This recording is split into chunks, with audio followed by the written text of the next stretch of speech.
If at least 3 of these 4 categories don't apply to you, you would never last a day as a Roman emperor. Category 1. Can you sleep on command? Not can you fall asleep easily. I mean, can you sleep anywhere, anytime, under any conditions, and then wake up and immediately make a decision that affects 4 million people? Because here's what your nights look like now. It's 3 in the morning. A courier just rode 6 hours through the dark to hand you a message saying the Rhine frontier is collapsing. You've been awake for 19 hours. You had a state banquet tonight, 9 courses, mandatory attendance, political theater the whole way through, and somewhere between the roasted dormice and the third toast in your honor, you got a migraine. You didn't show it, you couldn't, but your eye has been twitching for 2 hours.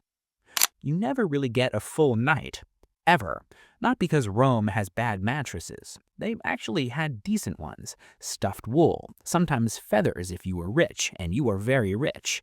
But because your bedroom is not a private space. Servants sleep outside your door. Guards rotate every 4 hours and the change of watch clanks. Petitioners bribe your household staff to slip notes under the door. And somewhere in the palace, always, someone is scheming. You can feel it. You develop a paranoia about it because the paranoia is correct. And here's what sleep deprivation actually does to you.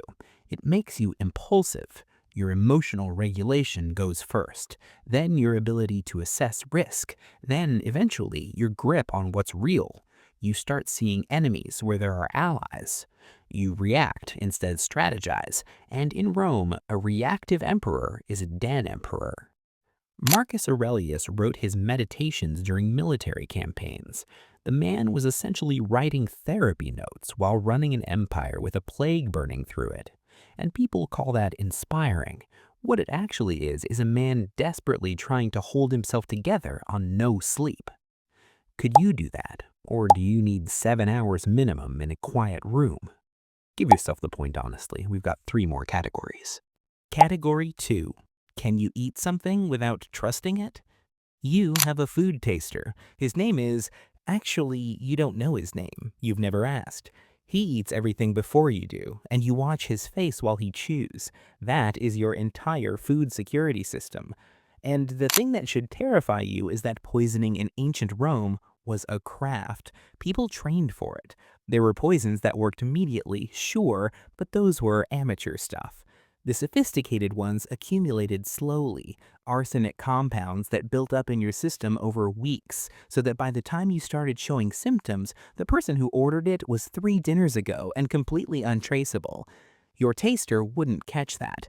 Nobody would catch that. You'd just slowly feel worse and assume it was the stress, because the stress is also trying to kill you. Now, here's the real question. Could you sit at every public dinner, every private banquet, every lunch with a senator who smiled too warmly when he invited you, and eat the food? Not comfortably, not with confidence, but eat it anyway, show nothing on your face and keep the conversation going? Because if you hesitate even once, if your eyes flick to the dish and back a little too quickly, someone in that room clocks it, and now they know you're afraid. And fear in Rome is an invitation. Category 3. Do you know when to stop winning? This one gets people, because you'd think, obviously, yes, I know how to not overdo it. But hear me out. You just won a massive military victory. Let's say you pushed back a Germanic tribe that had been raiding for years. The legions love you. The people of Rome are waiting for your triumph. The parade through the city, the chariots, the wreaths, the whole production. You've earned this. It was real. It cost real lives, and you pulled it off. And somewhere in your court, a general, your best general, the one who actually organized most of the campaign, is standing just to your left during the triumph. And the crowd cheers for him too. They love him too. Do you execute him? Before you say no, Tiberius had his best general Germanicus watched, suspected, possibly poisoned, because the legions loved Germanicus more than they loved Tiberius. Domitian executed generals who were too successful. Caligula had a senator's son killed at a dinner party for being, in his words, too beautiful. That's an extreme case, but the logic underneath it isn't crazy. In Rome, popularity is a weapon, and a weapon in someone else's hand is a threat. The emperor who survives isn't necessarily the smartest or the most militarily gifted. It's the one who understands that every single person around him is a potential replacement and acts accordingly without becoming so paranoid that he starts killing the wrong people and destabilizes everything. That balance, knowing when your ally is actually a threat and when your fear is just fear, is almost impossible to maintain, especially on no sleep, especially when someone might be slowly poisoning you. How are you doing on points so far? Because we've got one more. Category 4. Can you handle the bureaucracy without breaking? Not battle, not assassination, not poison. Paperwork. Pliny the Younger wrote letters to Trajan, one of Rome's best emperors, widely considered a good man who ran things well, asking him to personally rule on issues ranging from what to do with abandoned infants found on the roadside, to whether Christians in his province should be executed, to what to do about a city that started building an aqueduct and ran out of money. These are not massive imperial crises. These are the everyday decisions that landed on the emperor's desk because he was the final authority on everything. You are the court of last resort for millions of people across 3 continents. Letters come in from Spain, from Egypt, from Syria, from the Danube frontier. They come in every day. They came in yesterday. They will come in tomorrow. Most of them need a response that is legally coherent, politically sensitive, and consistent with what you said 6 months ago to someone in a completely different province.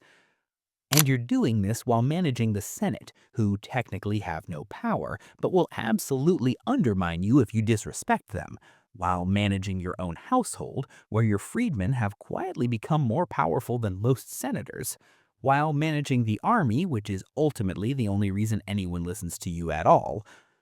Bureaucratic collapse killed empires. It ground emperors down. It made men who were brilliant at war completely ineffective as rulers, because ruling is mostly administration, and administration is mostly tedious, and there is no off switch. So, 4 categories, 4 points possible. Sleep deprivation, you need to function on almost none indefinitely while making decisions that matter. Food and poison, you need to show up to every meal and eat it without flinching. Knowing when to stop winning, you need to understand the threat in your own court without becoming the threat. And the bureaucracy, you need to care, genuinely care about the aqueduct in Bithynia every single day forever.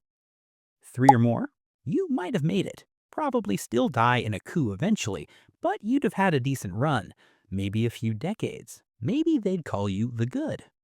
2 or fewer, Rome would have had you in the ground within 18 months. And here's the part that should keep you up at night, and I mean that literally. Most of the emperors who died badly thought they were ready too.